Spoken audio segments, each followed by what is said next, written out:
Right, so they'll tell you Sudan is a tragedy, that it is a distant, unfortunate, chaotic conflict, one of those conflicts the world can't quite get a grip on. But that's not true. Sudan's not a tragedy. It is, at least in part, an accounting decision. The UK cut its aid budget back in 2020, you see, folding Department for International Development into the Foreign Office, scattered the people who know how to stop mass killings before they start. And when Sudan fell in 2023, when the Rapid Support Forces were burning homes in Geneina and the likes of the Human Rights Watch was calling it ethnic cleansing, the Foreign Office sat down and looked at four options. And one of these options was civilian protection. But they decided to say balls to that and pick the cheapest option instead. Because the question was never how do we stop this? The question asked instead was what is the price of Sudanese lives? And they priced them out accordingly. Right, so back in 2020, the UK government cut the foreign aid budget from 0.7% of national income to 0.5%. It was presented as a financial adjustment, a necessary step due to economic pressure. More cuts, basically, as we've come to know it as, haven't we? More austerity, as we become sick and tired of, all framed in the language of responsibility and tightening our belts, and we're all in this together and all of that chuff. But the effect was structural and long term. Billions of pounds were removed from the systems designed to prevent and mitigate humanitarian collapse. This was not a single-year measure that snapped back. It became the new baseline, a new normal for this country, a quiet reduction in capacity to act before violence escalates. It did not make headlines in the language of crisis. It made headlines as policy, as cutting foreign aid. It was made to sound reasonable, wasn't it? Better them than us was the underlying narrative. And policy feels bloodless in the moment it is announced, of course. But policy is what determines whether 3 years later civilians end up living or dying when a state fractures, when that department would normally step in, when that international aid would come into effect.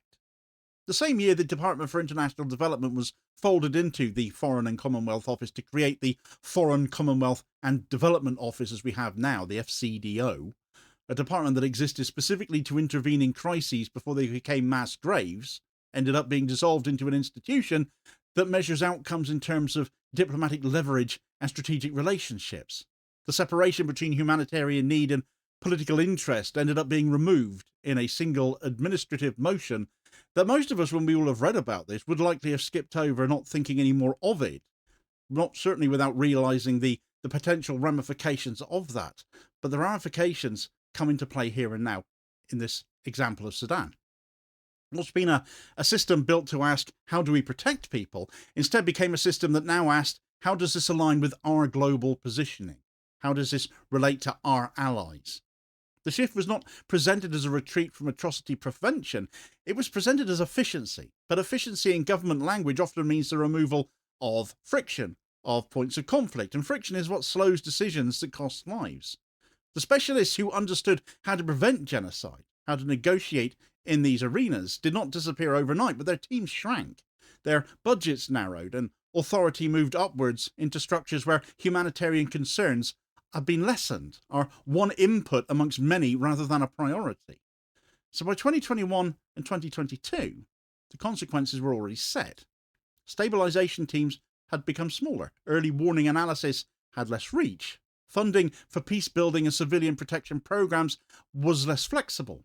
The UK still had diplomats, of course, it still had statements. It just didn't have the machinery it once did to intervene rapidly when a conflict broke and targeted violence began. And then, of course, Sudan broke open. The fighting began in Khartoum in April of 2023. The Sudanese armed forces and the Rapid Support Forces fought in the capital, but the city is not a battlefield in the way maps describe battlefields as a rule. It's where people live, isn't it? Roads ended up becoming front lines. Homes became firing positions. Civilian escape routes ended up closing very quickly, therefore. Communications networks failed or were deliberately cut. Electricity grids collapsed under strain or sabotage. People tried to leave, but found the roads already controlled were too dangerous to do so. The war did not begin at the edges, it began right in the centre. And when a war begins in a city, civilians have got nowhere to go, have they? The RSF moved in Darfur in the same period. They knew Darfur. The group had originated there from the Janjaweed militias responsible for the Darfur genocide back in the 2000s. In 2023 in Geneina, they moved through neighbourhoods where the identity of the residents was known to them. Masalit communities ended up being targeted. Houses were burned. People were killed in the street or at checkpoints. These were not allegations waiting for confirmation. They were recorded, witnessed, and repeated by independent bodies, journalists on the ground. Displacements surged. People fled into Chad and across other international or internal borders. Camps filled at speed. Food and medical access broke down. The war had entered its mass casualty phase, and it had done so very, very quickly because of where it started, and was going grossly underreported even at that time. While all of this was happening, the Foreign, Commonwealth and Development Office in London reviewed strategic options for responding to the crisis, and 4 were evaluated. One of them included an international protection mechanism capable of intervening directly to prevent mass killing. That option was costed. It required funding. It required diplomatic leverage. It required sustained political commitment at that time. The question on the table was whether the UK would take a position that translated into civilian protection in Sudan, or whether it would take a stance that limited its role to humanitarian support distributed through multilateral channels instead. And the least costly, the least ambitious option was the one they picked. The option that did not intervene directly, the option that aligned with the reduced aid budget, the option that did not restore the capacity to prevent violence that had already been documented in Darfur. So they knew what was going on, they knew the scale of it, but that still became UK strategy. And the war, of course, continued across 2023 and then into 2024. Fighting expanded into El Fasher in northern Darfur. The city became surrounded and supply routes were cut. Reports described shortages of food, medicine and fuel. Humanitarian access was limited or blocked. The siege conditions were documented. The conflict did not recede, it spread. It moved outwards and inwards simultaneously. In Nyala, in southern Darfur, the RSF advanced there as well. Civilians tried to flee again. Those who could not ended up remaining in place. So the war was now not just prolonged, it was now entrenched across Sudan. And during this same period, the Rapid Support Forces received weapons and logistical support from the United Arab Emirates. A UN panel of experts verified that external support. The supply line was not a speculative one, therefore. It was documented, it was recorded in public documents. The RSF was being armed while carrying out mass atrocities from their backers in the Middle East. And the United Kingdom continued to grant export licenses to the United Arab Emirates throughout this period, as we've come to learn very recently, haven't we? The export licensing data remained active. There was no suspension of arms exports to the UAE. There were no new conditions linking licensing to the RSF supply chain. The arms relationship just continued. No policy statement announced a change at all. So by the time the Keir Starmer government entered office in July of last year, the funding decisions having taken place under Rishi Sunak, the amalgamation of the Department for International Development with the Foreign Office having happened under Boris Johnson, the documentation of atrocities, the evidence of the UAE supply chain and the scale of displacement were all established. The aid budget remained at 0.5% though. The least ambitious option remained the UK strategy. The policy did not shift. No change between the Tories and Labour. Oh, what a surprise, I hear you say. Not. The conflict continued, of course, into this year. The displacement has surpassed 10 million people now, according to the UNHCR. Camps remain overcrowded. Humanitarian access remains insufficient. The war has not ended in any way, shape or form. In terms of scale, Sudan eclipses the likes of Gaza several times over. There's no speculation required to describe any of this. There's only to infer intention. The sequence is all documented, just gone grossly underreported. The decisions have all been recorded, and the consequences are horrifically visible to us now. The UK did not fail to prevent the atrocities in Sudan. It had already dismantled its capability to prevent them. The cost of cuts, the price of austerity again. And when the moment came when prevention was possible but costly, it selected the option that aligned with the budget cut. Sudanese civilians were not protected, not because it couldn't be done, but because it was not chosen. The conflict moved through 2024 with no meaningful pause. In Khartoum, the front line shifted block by block. Ownership of neighbourhoods changed depending on which group had ammunition or numbers that week. In Darfur, the RSF remained the dominant force. In parts of Kordofan, the fighting took on a slower pattern, a grinding movement that left civilians exposed without any clear route out. The war did not behave like a conventional conflict with campaigns and pauses and negotiations and treaties. It's behaved like a dissolution. A state was dissolving in real time. And in the spaces where the state had dissolved, armed groups acted without restraint. The documentation of killings, of torture, of sexual violence and disappearance have accumulated steadily. not as allegations, but as recorded events, one on top of the next, just increasing as time wears on. Reports were issued, witness statements were taken. In El Fasher, the siege conditions hardened. The city became a pressure point in the conflict. Supply routes in and out closed. Food prices rose beyond what most civilians could afford. Medicine ran out. Hospitals functioned until they could not. Aid convoys could not reliably enter. Humanitarian agencies issued statements about the situation, but lacked the capacity to change it. It sounds very familiar compared to Gaza, doesn't it? And so many of us have said, how can any nation allow what has happened to Gaza to happen to it? But in Sudan, the scale of it is happening again, and then some. Civilians inside El Fasher rationed what they had. Those who attempted to leave faced RSF positions outside the city. The siege was not a symbolic one, it was a functional one. A city of people was literally being squeezed. In Nyala, the conflict moved through the districts in phases. Some areas saw fighting for days, others saw standoffs, others saw armed presence and intimidation rather than open confrontation. People left when they could, many couldn't though. The war's geography was not fixed lines, it was shifting all the time, it was unpredictable, it was violent in a way that made planning an escape nearly impossible. Families moved from one neighbourhood to another in sequence, searching for safety that simply didn't exist. There's no corridor out, no internationally enforced exit route, the state is completely fragmented, and the institutions that might have coordinated protection had already been weakened before the conflict began. International agencies tracked displacement as it increased. UNHCR recorded more than 10 million people displaced people inside and outside Sudan now. This number did not represent a single wave of movement, of course, it's represented movement over time. Since 2023, as towns have been emptied, as camps have formed, as borders became waiting rooms. Camps in Chad have swelled. Conditions inside those camps have been documented as limited in water, in food, in sanitation, medical care and shelter. There are reports of disease, there are reports of starvation, there are reports of violence inside displacement zones. There's no large-scale intervention to stabilise conditions as this war, this genocide, has continued. Throughout this period, the Rapid Support Forces maintained a supply line that linked directly to the United Arab Emirates. The RSF was not simply a militia sustained by internal resources, it was externally supplied. An external actor is feeding this genocide. The sources of supply is of course known. The documentation, again in this case, is very much public. The UK have continued to grant arms export licenses to the UAE throughout this time. The export licensing database very much remains active. Licenses for categories that include small arms and support equipment and dual-use items.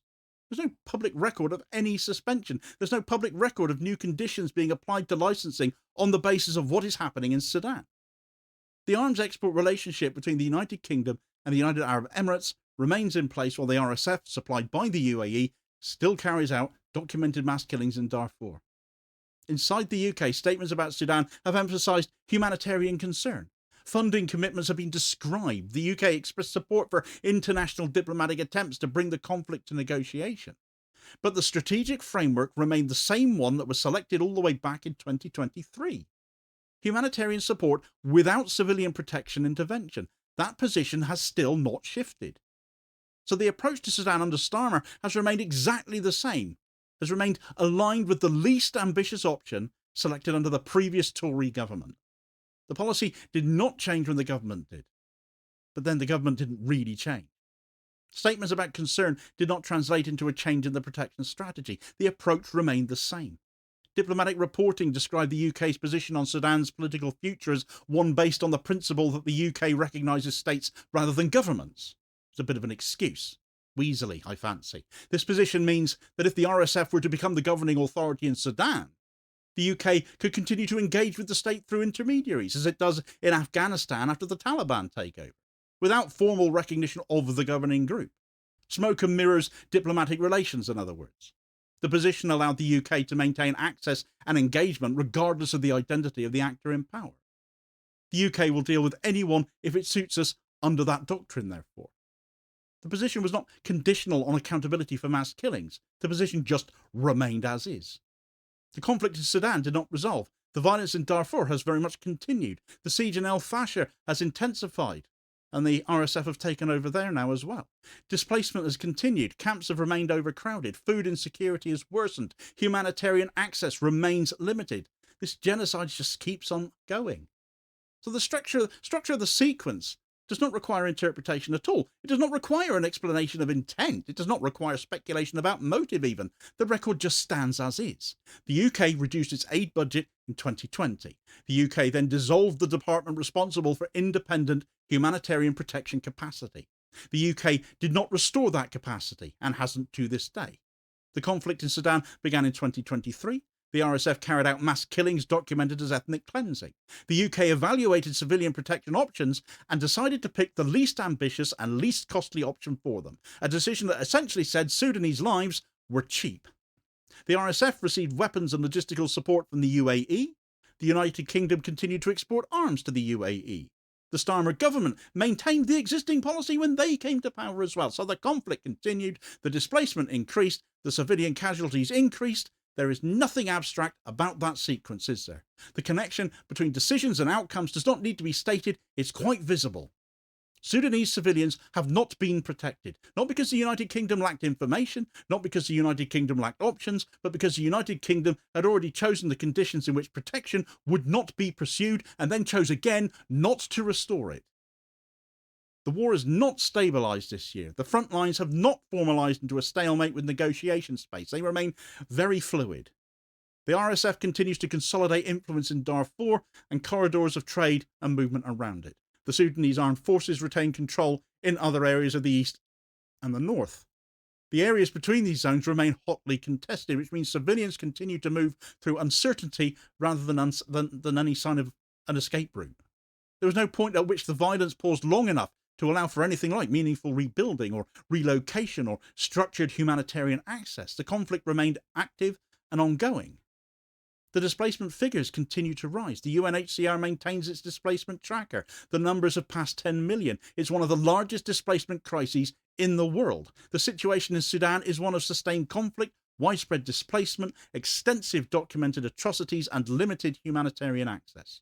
The RSF remains the dominant armed actor in Darfur and parts of other regions. The SAF retain control elsewhere. The conflict remains very much unresolved. The displacement is ongoing. The killings continue. The documentation continues. The UK policy still remains unchanged. This sequence is not ambiguous. It does not depend on speculation. It does not rely on interpretation. It does not require inference. The UK reduced its aid budget in 2020. The UK dissolved DFID and integrated humanitarian protection into a foreign policy framework. The UK did not restore the capacity that had been removed. The conflict in Sudan began in 2023. The warnings of uprising in Sudan were present at that time. They've been present since 2020. The RSF carried out mass killings that have been documented as ethnic cleansing. The UK evaluated options and selected the least ambitious. The RSF was armed and supplied by the UAE. The UK continued to export arms to the UAE throughout that, despite that, which have in part at least found their way into the hands of the RSF. There's nothing left to interpret. The meaning is in the order of the events here. Sudanese civilians have not been protected. And it's not because the violence was unpredictable. This was not because the situation was not clear to us. It's not because the UK lacked the capacity to understand what was happening. It was because the United Kingdom had already chosen the conditions in which protection would not occur and chose again not to change these conditions, even as the outcomes became even more visible. So this was not failure. This was deliberate policy. And still they won't shift. Perhaps you'd like to ask your MP about that. Of course, as with all wars of such natures, they end up creating refugees, and as the war in Sudan kicked off in April of 2023, the then Home Secretary Suella Braverman was very quick to claim the Sudanese already had legal routes to asylum, when of course they had nothing of the sort, did they? The Sunak government doubled down on its cruelty, so check out the details of that story here. Please do also hit like, share and subscribe if you haven't done so already, so as to ensure you don't miss out on all new daily content, as well as spreading the word and helping to support the channel at the same time, which is very much appreciated. Holding power to account for ordinary working class people. And I'll hopefully catch you on the next vid. Cheers, folks.